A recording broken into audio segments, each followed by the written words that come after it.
In this video, we're just going to look at the basics of doing thermochemical calculations.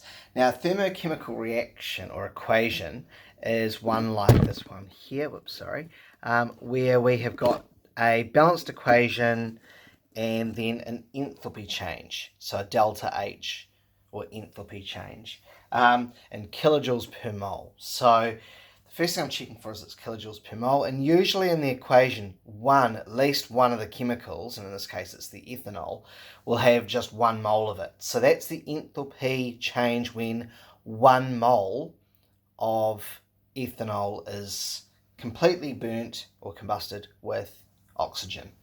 So we do need to look in these equations for whatever there is for 1 mole of it.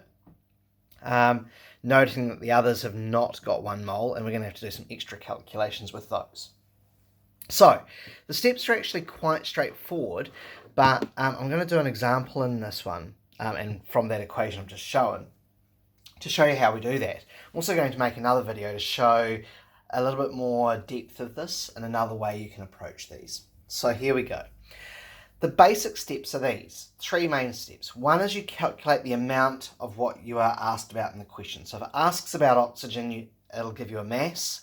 You can work out the molar mass from the periodic table, and therefore from those two you can use this equation, N equals M over MR. So the amount is the mass over the molar mass, and that equation you'll be able to do quite simply.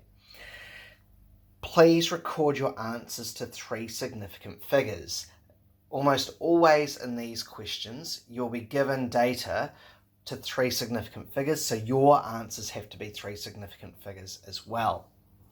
Once you've got the amount that you know has reacted or been made or whatever, then you need to divide that amount by the amount shown in the calculation. So if we were working with oxygen, we would divide by 3. If we were working with carbon dioxide, we'd divide by 2.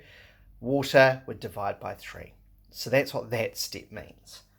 And the last one is then to take that next result and multiply it by the enthalpy change, this delta H. You get rid of the negative sign, because either if it's negative, we know that that's energy being released because exothermic.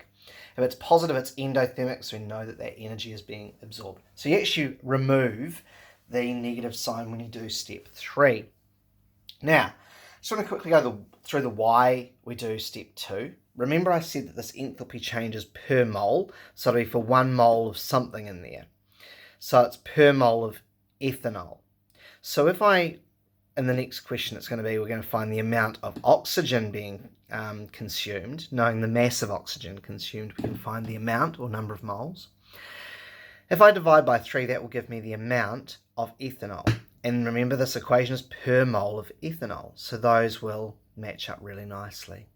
Okay, so let's go through an example. We've got those 3 steps, and we just can apply those. So what happens if what would be the amount of energy released in this equation when 8 grams of oxygen is consumed? So presuming there's some way of measuring how much oxygen was used up in the reaction, but we can only do that with mass, and we're going to have to work out the moles before we can carry on.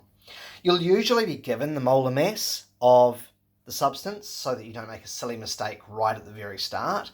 But if you're not, you need to make sure you know how to do that process. So adding up the relative atomic mass of every atom in the molecule or in the compound. So the first step says to work out the amount. So we've done that. The amount of oxygen is the 8 grams from the question. Notice I've kept the 3 significant figures, 8.00. Divided by the molar mass, again given in the question, and notice 3 significant figures, 32.0, not just 32. Meaning my final answer has to have 3 significant figures. So it's not just 0.25, it's quite obviously a quarter. It's not just 0.25, but it's 0.250. That's my 3rd significant figure, is that 0. So now I've got that, I need to find out the amount of the substance that there's only one of in the equation. Or, simplistically, divide this number by 3 so that it is per mole. Okay, so I can divide that so it's per mole. So I go my 0.250 from the previous answer divided by 3 because of the 3 in the equation here. And I get 0.08333 recurring. I just write down my three significant figures, 8, 3, and 3. Remember, these two zeros are just placeholders. They're not significant numbers. Then my last step is to work out the energy. And it says released in the question, so I don't need to do anything about that. And remember, I've got rid of my negative sign for my 1,235 kilojoules per mole. So if I have an amount times a kilojoules per mole, these two moles cancel out because one will be on top of the equation, one will be on the bottom. So I end up with kilojoules being my unit. So I get this times this gives me 102.9 something kilojoules. So I round that off to three significant figures. 103. This zero is is a significant number because it's got a number before it. Okay, so because it's got a number before it, then it's significant. And after it, sorry, I should say. One before and one after. So in the middle, it is significant. So 102.9 something or other would round off to 103 kilojoules to three significant figures. Now, if I want to be really, really careful, I'd write 3SF in brackets after it, three significant figures. I don't need to because that is the expectation.